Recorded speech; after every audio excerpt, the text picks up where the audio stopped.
Hello guys, welcome to my channel A. Medical Knowledge. Here we are going to discuss about the gastrointestinal tract.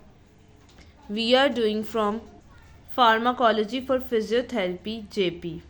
In this videos we are going to discuss about the drugs that is used in a peptide ulcer, prokinetic agents, emanates and anti-emanates, drug used for the treatment of constipation and drug used for the treatment of diarrhea. सबसे पहले जो gastrointestinal tract का disorder हमें पता होना ज़रूरी है ताकि हम उसकी फार्माकोलॉजी या उसकी कोई भी मेडिसिन है वो रेकमेंड कर सकें। ट्रैक अगर हम देखें गैस्ट्रोइंटेस्टाइनल ट्रैक कि वो कौन कौन से डिसऑर्डर रिलेटेड है इससे, तो सबसे पहले मोस्टली पेशेंट आ रहे होते हैं हमारे पास अल्सर के। अल्सर से पहले वाली स्टेज हमारे पास कौन सी हो रही होती है? एसिडिटी। नॉर्मली पेशेंट कंप्लेन कर रहे होता है कि हमारा जो है स्टमक बहुत एसिड है, हमें बर्निंग सेंसेशन फील हो रही होती है, तो इसका ट्रीटमेंट बताया। अगर इसको हम ट्रीट नहीं करते for a long period it can result in the ulcer. तो हमें नॉर्मल फंक्शन पता होना ज़रूरी है कि पेप्टिक अल्सर होता क्या है, ताकि जब हमें इसका नॉर्मल फंक्शन और मैकेनिज़्म पता होगा इजीली हम उसका डायग्नोस करेंगे, देन उसके बाद उसको मेडिसिन रेकमेंड करेंगे। अब इसमें आता है drug use in a peptic ulcer. सबसे पहले ये बता रहा है कि acidic peptic disease present day में फुल ऑफ टेंशन और एनएग्जाइटी है। ठीक है, हमारे पास बहुत ज़्यादा लोग आएंगे, वो कहेंगे हम बहुत ज़्यादा टेंस थे और एनएग्जाइटी की वजह से ये डिज़ीज़ हो रही होती है, और जब ये डिज़ीज़ हो जाती है तब भी टेंशन और एनएग्जाइटी रहती है। पेप्टाइटिक अल्सर जो होते हैं वो कब कॉज हो रहे होते हैं? दो चीज़ें आपने याद रखनी है, जब हमारे पास एसिड पेप्सिन की सिक्रीशन का इम्बैलेंस आए या म्यूकस डिफेंस हमारा ठीक ना हो, मतलब कि स्टमक बहुत ज़्यादा एसिड प्रोड्यूस कर रहा है। दूसरा ये कि हमारी स्टमक में एक प्रोटेक्टिव लाइनिंग हो। अगर हम अपने देखें कि मतलब ये एसिडिक सिक्रीशन बहुत ज़्यादा कर रहा है स्टमक। दूसरा ये यहाँ पे कोटिंग होती है लाइनिंग, वो डिफेंस मैकेनिज़्म ही नहीं हमारा ठीक, तो तब जो है वो कॉज करेगी प्रॉब्लम, तभी आएगी ना। दो मैकेनिज़्म यही है कि इन दोनों में डिस्टर्बेंस आ गई तब हमारे पास अल्सर आया। अब यहाँ पे वो ये इस पैराग्राफ तक ये बात कर रहा है, जो फैक्टर जो एबिलिटी कर रहे होते हैं सिक्रीट करने के लिए, मतलब जो सिक्रीट म्यूकस कर रहे हैं, वो तीन चीज़ें फैक्टर्स होते हैं, एक बाइकार्बोनेट, एक प्रोस्थेटाग्लैंडिन और म्यूकस की सिक्रीशन। तीन चीज़ें जो है प्रोटेक्ट कर रही होती है म्यूकस की सिक्रीशन। बाइकार्बोनेट जो बन रहा है, प्रोस्थेटाग्लैंडिन जो बन रहा है हमारे पास, और म्यूकस बन रहा है। अब इस सिक्रीशन को कंट्रोल तीन पाथवे कर रहे होते हैं। कैसे हमने बात शुरू की कि हमने पहले उसको बताया कि क्यों हो रहा था, नॉर्मल फंक्शन क्या है, इस प्रोटेक्टिव कवरिंग को कौन बना रहा है। देन उसके बाद हमारे पास फैक्टर जो है वो कंट्रीब्यूट जो कर रहे हैं। सबसे पहले हमारे पास तीन पाथवे आता है। पहला आता है वेगस पाथवे, दूसरा आता है गैस्ट्रिन और लोकल रिलीज ऑफ हिस्टामिन। अब वेगस नर्व जो होता है एसिटोकोलिन है, इसके अंदर जो आते हैं वो हमारे पास एम रिसेप्टर मतलब मस्करीनियन, और मस्करीनियन रिसेप्टर हमने पार्ट 1 फार्माकोलॉजी में डिटेल में पढ़ा है। गैस्ट्रीन मतलब जीव प्रोटीन वाला होगा, ठीक है। और हमारे पास क्या है, रिलीज ऑफ हिस्टामिन H1 आएगा।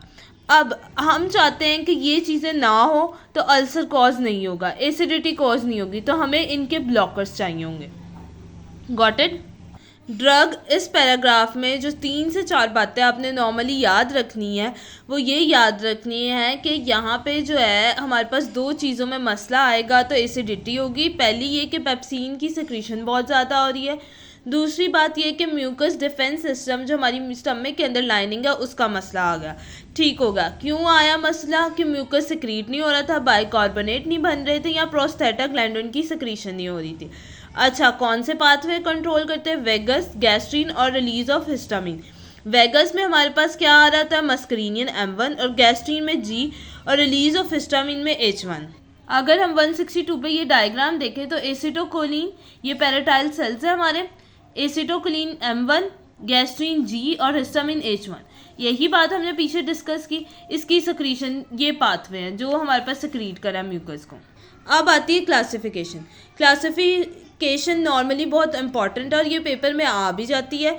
अब एक बंदा आपके पास आ गया भाई गैस्ट्रिक प्रॉब्लम के साथ, उसको एसिडिटी रहती है। अब आपने क्या करना है कि आपने उसको ट्रीट किस तरह करना है, फार्माकोलॉजिकली कौन सी डायग्नोस में वो लाई कर रहा है, जिस डायग्नोस में लाई कर रहा है उस डायग्नोस की आपने मेडिसिन देनी होती है। सबसे पहले आपने न्यूट्रलाइज करना है गैस्ट्रिक एसिड को। किस तरह कर सकते हैं, उसके लिए हम एसिड्स दे रहे हैं, जिससे मैग्नीशियम हाइड्रोक्साइड, एल्यूमिनियम हाइड्रोक्साइड, और ये किसकी फॉर्म में होता है, सिरप की फॉर्म में होता है। ठीक है, हो गया। ये क्या करता है, गैस्ट्रिक एसिड को न्यूट्रलाइज कर रहा होता है, एसिड्स दे रहे होता है। अगर कोई भी आपको कहीं, इसका पढ़ने का मकसद यही है कि अगर आपको कोई भी एल्यूमिनियम हाइड्रोक्साइड मिल गया या मैग्नीशियम हाइड्रोक्साइड मिल गया, या वो कह रहा है कि मैं एसिड्स यूज़ कर रहा हूँ, तो आपको फ़ौरन पता लग जाएगा कि ये क्या है, न्यूट्रलाइज करे गैस्ट्रिक एसिड को। तो हम इस तरह ये पहले स्टेप में इस तरह ट्रीट कर सकते हैं किसको, पेप्टाइटिक अल्सर्स को। देन उसके बाद हमारे पास जो आता है ड्रग्स जो गैस्ट्रिक एसिड की सिक्रीशन को कम कर रहे होते हैं, उसमें H2 ब्लॉकर्स आ जाते हैं और प्रोटीन पम्प इनहिबिटर आते हैं। H2 ब्लॉकर्स की बात करें तो इसमें सिम्फेटेडिन, फेम्पेटेडिन, रेबेक्सेडिन, ये सारी आगे जाके हम इसके बारे में पढ़ेंगे। ये H2 रिसेप्टर ब्लॉकर्स हैं, ठीक है। और प्रोटीन पंप इनहिबिटर में ओमेप्राजोल आ रहा होता है। अक्सर औकात देखा है जिनको भी स्टमक के इश्यूज होते हैं वो मोस्टली ओमेप्राजोल यूज़ कर रहे होते हैं। अगर आपसे कोई पूछे ओमेप्राजोल करता क्या है, तो हम फ़ौरन कहेंगे कि इसने गैस्ट्रिक सिक्रीशन को कम करना है, जिसकी वजह से एसिडिटी हो रही है, और कौन सा फंक्शन पे कर रहा है, प्रोटीन पंप इनहिबिटर, और ये मोस्ट इंपॉर्टेंट है। फिर लेप्रोजोल आ रहा है, पेंटोसुप्रोजोल, रेब्रोप्रोजोल्स ये आ रहे हैं। मस्करीनियन एंटागोनिस्टिक, अभी हमने पढ़ा मस्करीनियन वाले रिसेप्टर थे जो एसिटोकोलिन को बंद करेंगे, वो कौन से, प्रेपाजीमीन। अल्सर प्रोटेक्टिव में आता है, बिस्मथ सॉल्ट्स आ रहे होते हैं, बिस्मथ कंपाउंड्स आ रहे होते हैं। ये जो होता है ना, ये इसमें ना बिस्मथ सॉल्ट्स वगैरह में हम पढ़ेंगे कि इसमें हम ना इस्कबोल, ठीक है, वो यूज़ कर रहे होते हैं। इस्कबोल का यूज़ करने का यही मसला है कि वो जो होती है वो इंटरनल स्टमक में जाके कवरिंग बनाने लग जाता है। वो क्या होता है, डायरेक्टरी फाइबर्स ही होते हैं, तो जब वो हम लेते हैं वो हमारे पेट में जाके फूल जाता है, और जो स्टमक की लाइनिंग होती है, म्यूकस कवरिंग, उसकी फॉर्मेशन कर रहा होता है। देन अदर ड्रग्स में जो आ रहा होता है वो कार्बोनिक ऑक्सीनेट, सिस्टाप्रीन या प्रोस्थेटाग्लैंडोन्स आ रहे होते हैं। अभी तक हमने जो वीडियो में डिस्कस किया है drug use in a peptic ulcer, जो प्रेजेंट डे में इसमें बड़ा ज़्यादा टेंशन की बात होती है जब हमें अल्सर या एसिडिटी इन द स्टमक हो रही होती है। किस वजह से हो रही होती है, एसिड या पेप्सिन की सिक्रीशन सही नहीं हो रही, या म्यूकस हमारी स्टमक की अपनी लाइनिंग खराब हुई है, इसकी वजह से हो रही है। ठीक होगा। कौन से फैक्टर होते हैं, बाइकार्बोनेट, प्रोस्टेटाग्लैंडोन, और जो कि म्यूकस की सिक्रीशन ही नहीं करे। अच्छा, पाथवे कौन से हैं, इसमें पाथवे जो आता है वेगस का आता है, गैस्ट्रीन आता है, लोकल रिलीज ऑफ हार्मोन आता है। ठीक होगा। ये जो होते हैं कहाँ कहाँ वाक़ होते हैं, अगर हम वेगस की बात करें, एसिटोकोलिन ये हमारा मस्करीनियन है, गैस्ट्रीन की बात करें वो हमारे पास जी है, और हिस्टामिन की बात करें तो H1 है। अब यहाँ पे क्या होता है कि H जो हमारे पास हाइड्रोजन है वो निकलता है, और हमारे स्टमक में ऑलरेडी क्लोरीन प्रेजेंट होता है, तो वो उसके साथ रिएक्ट करके HCl बना देता है। ठीक हो गया, HCl सिक्रीट होता है। फिर हमने ड्रग की क्लासिफिकेशन बताई थी, इसमें एसिड्स यूज़ हो रहे होते हैं। दूसरा, हम गैस्ट्रिक सिक्रीशन को कम करें, H2 रिसेप्टर को ब्लॉक या प्रोटीन पंप को इनहिबिटेड करके। Omeprazole most commonly protein pump inhibitor use हो रहा होता है। दूसरा, हम कह रहे हैं कि मस्करीनियन के एंटागोनिस्टिक वगैरह यूज़ कर रहे हैं। अल्सर प्रोटेक्टिव मैकेनिज्म में ये होगा कि हम बिस्मथ सॉल्ट्स कंपाउंड्स यूज़ कर रहे हैं, अदर कंपाउंड में कार्बोक्सिलेट। नेक्स्ट वीडियो में हम एसिड जो है वो डिटेल में स्टार्ट करेंगे। पहला टॉपिक जो हमारे पास न्यूट्रलाइज करा है गैस्ट्रिक एसिड सिक्रीशन को। Thank you so much.